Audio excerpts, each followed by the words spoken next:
고린도후서 11장에서 특징적인 말씀은 바울이 자신의 약한 점을 자랑한 것이죠. 그런데 자신이 고난당하고 힘들었던 것, 또 생명의 위협을 받은 것들에 대해서 자랑하는 것은 결과적으로 예수 그리스도를 인함이라고 말하는 것이죠. 그러니까 자신을 자랑했다기보다 자신이 그렇게 고난당하고 힘들었던 기억은 다 예수 그리스도로 인하여서 자신이 감내한 고난이다. 즉 예수 그리스도는 그럴 만한 가치가 있다라고 자랑한 것이죠. 우리가 자랑할 것이 있다면 예수 그리스도를 자랑하는 것이죠.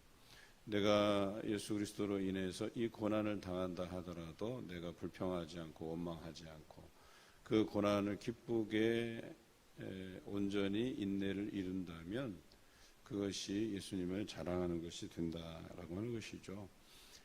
성도라면 이렇게 예수 그리스도를 자랑할 수 있는 믿음을 가져야 한다는 것입니다. 또 여기에는 기록되어 있지 않지만 우리가 소속된 공동체, 우리 봉사교회를 사랑해야 한다는 것이죠. 이 봉사교회를 우리가 자랑스럽게 여기고 사랑해야 된다는 것인데, 좀 아이러니한 것은 우리 교회는 아니겠지만 다른 교회 같은 경우는 그 교회 다니면서 자신이 몸담고 있으면서 자기 교회를 험담하고 자기 교회의 나쁜 점만 이야기하고 그렇게 해서 무슨 전도가 되겠어요? 듣는 사람이 그런 교회에 가고 싶어 하겠어요? 그런데 성경의 복음은 복음을 방해하고 회방하는 죄는 용서함을 받지 못한다. 성령을 회방하는 것은 용서함을 받지 못한다고 분명히 읽고 알 텐데 왜 다른 사람들한테 자기 교회 욕하고 자기 교회에 대해서 험담하고 그것은 복음의 진보를 위해서 좋을 게 아니다라고 하는 것이죠. 우리 성도들도 마찬가지로 나가서 자랑할 일이 있다면 예수 그리스도를 자랑하시기 바라요. 내가 이렇게 예수 그리스도를 위해서 여러 내 물질에 희생을 하고 손해보는 일을 감수할 수 있는 그런 자랑을 하세요. 그리스도가 그런 분이다. 내가 물질을 기꺼이 희생해서까지 자랑하고 싶은 게 예수 그리스도다. 내가 이렇게 분주한 일상 안에서 하나님 앞에 예배드리는 그 소중한 시간들, 분별하여 드리는 소중한 시간들 왜 그렇게 하느냐? 예수 그리스도 때문이다. 예수 그리스도를 통해서 우리에게 보내주신 그 하나님의 그 큰 사랑, 보여주신 그 큰 사랑, 그것 때문에 내가 나의 가장 소중한 이 시간을 하나님께 드릴 수 있다. 그렇게 예수 그리스도를 자랑하시는 그런 성도들이 되시길 바라요. 참 이 자랑한다는 게 오늘 이 바울은 그 고린도 지역의 성도뿐만 아니라 많은 사람들이 자신의 것을 자랑하는 그런 풍토를 보면서 나도 하나 좀 자랑해 보자. 나도 자랑할 것이 있는데 바로 예수 그리스도다. 그래서 그가 당한 고난의 여러 가지를 쭉 나열하고 있죠.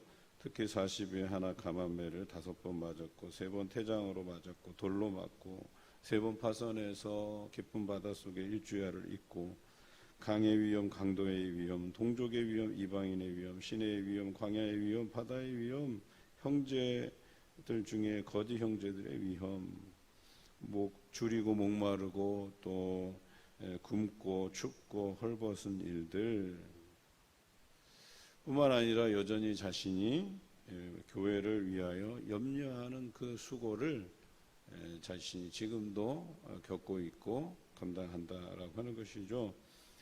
그런데 자신의 이 연약함을 자랑할 수 있다는 것은 바로 예수 그리스도가 드러난다고 한다면, 자신이 당한 고난으로 인해서 예수 그리스도가 많은 사람에게 전해질 수만 있다면 그것을 자기는 감당할 수 있다는 거예요. 그리고 예수 그리스도를 위해서 자신의 목숨도 드릴 수 있다는 그 각오를 자랑하는 것이죠. 그만큼 예수 그리스도는 우리에게 가치가 있다라고 하는 것을 많은 사람들에게 이야기하죠. 또 마지막으로 32절 33절에 그 아레다 왕의 고관들이 자신을 잡으려고 할 때 자기가 광주리를 타고 들창문으로 성벽을 내려가 그 손에서 벗어났던 그 위기의 순간들도 있었다. 이렇게 이야기하죠. 여러분 성도들에게 자랑할 것이 있다면 이런 것을 자랑하시기 바라요.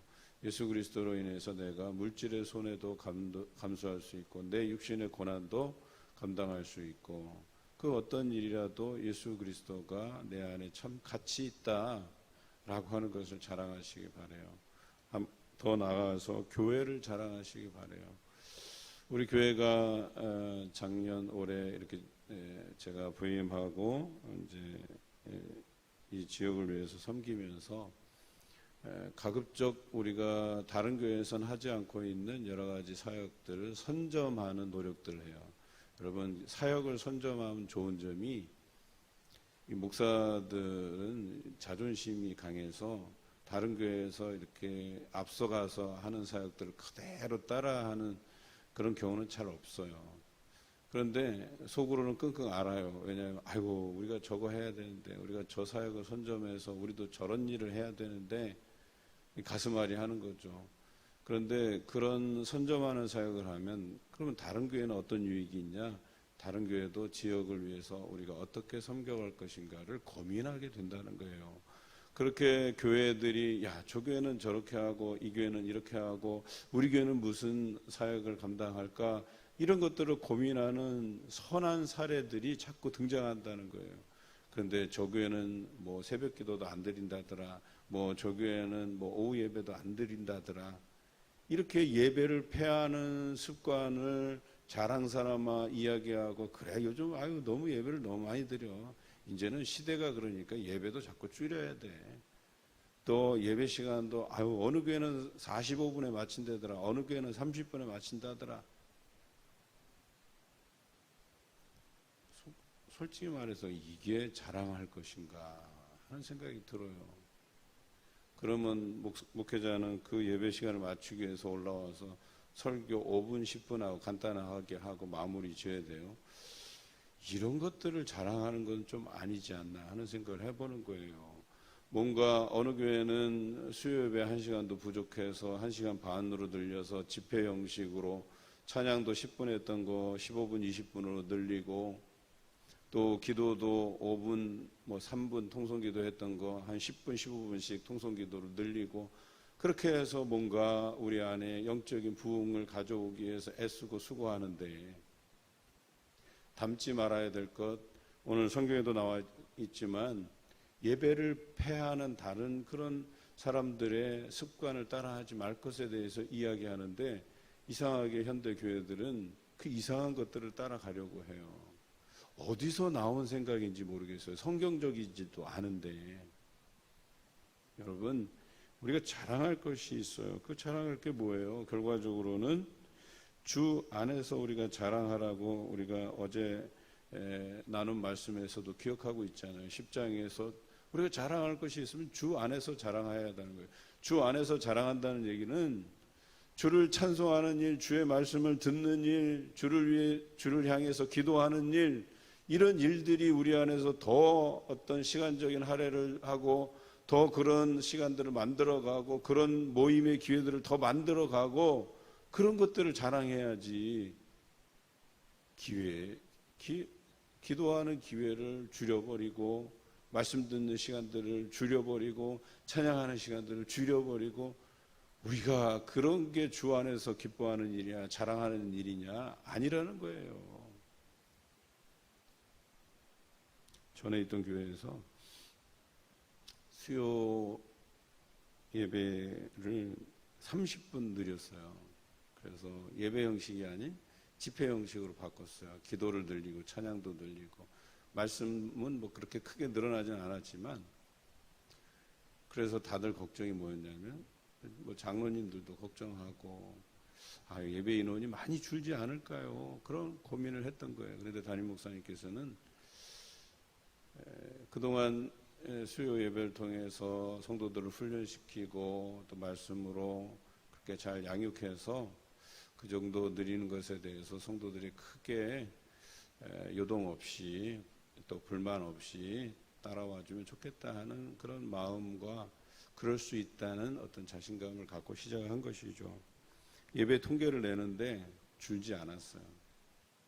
이건 성도들이 많이 성숙한 것이죠.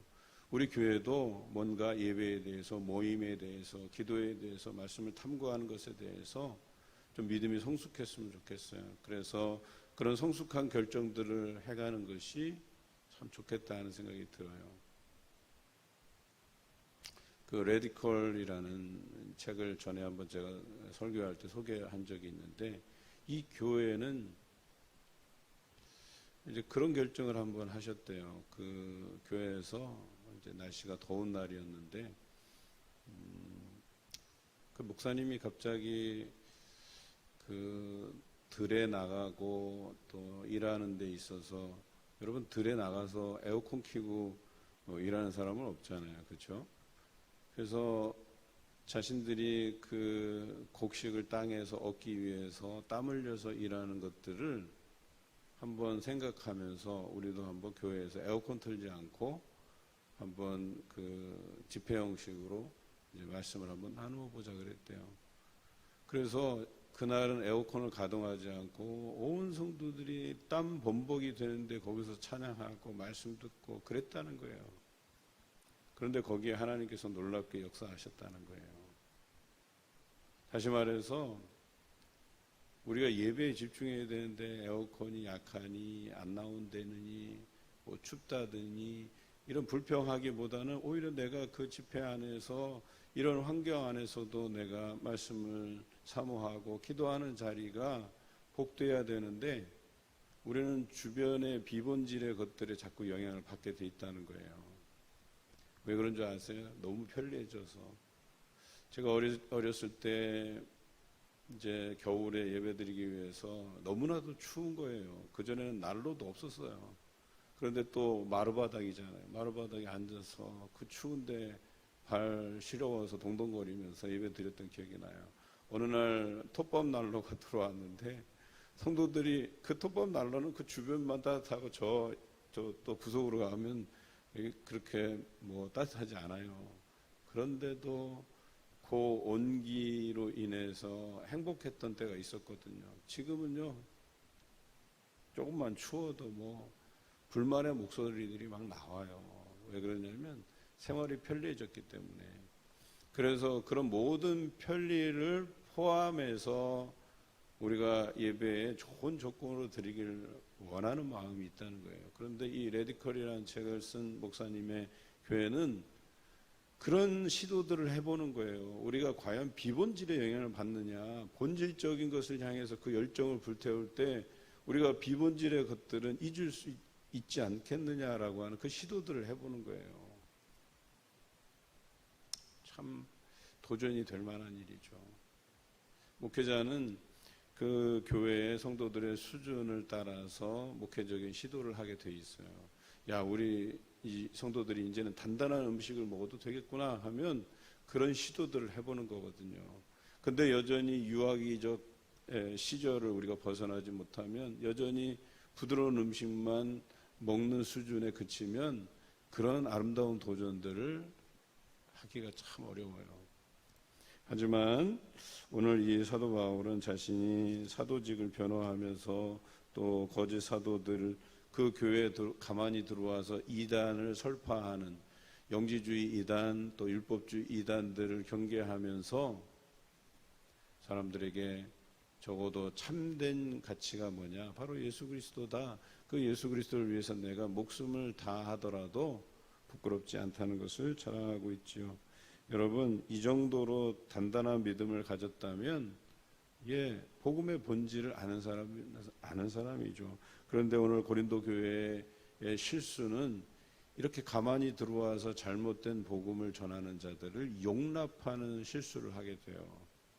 그래서 헬라의 철학인 플라톤의 철학을 받아들여서, 그 이원론을 받아들여서 육체는 악하고 정신의 세계는 선하다.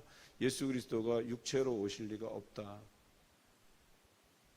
그래서 이 영지주의 이단을 받아들이게 돼요. 그것으로 인해서 교회가 큰 혼란을 겪게 되죠. 뿐만 아니라 예수 그리스도를 믿음으로 구원 얻을 수 있다 했는데 율법을 행하여야 된다고, 할례를 행하여야 된다고, 이런 유대인들의 잘못된 가르침을 받기도 했어요.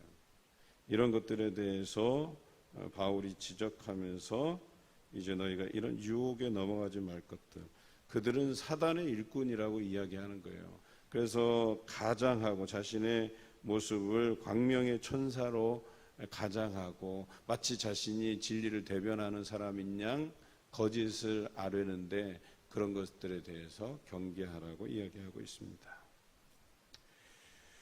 그렇습니다. 오늘 우리 교회는 지난번에 이단 경계주의를 통해서 우리가 잘 몰랐던 이단의 그 실태들을 또 우리 파악을 했었는데요. 내부적으로는 그 이단의 가르침에 대한 것에 경계하고 또 외부적으로는 예수 그리스도를 자랑할 수 있고 교회를 자랑할 수 있는 여러분 되시길 주님의 이름으로 기원합니다.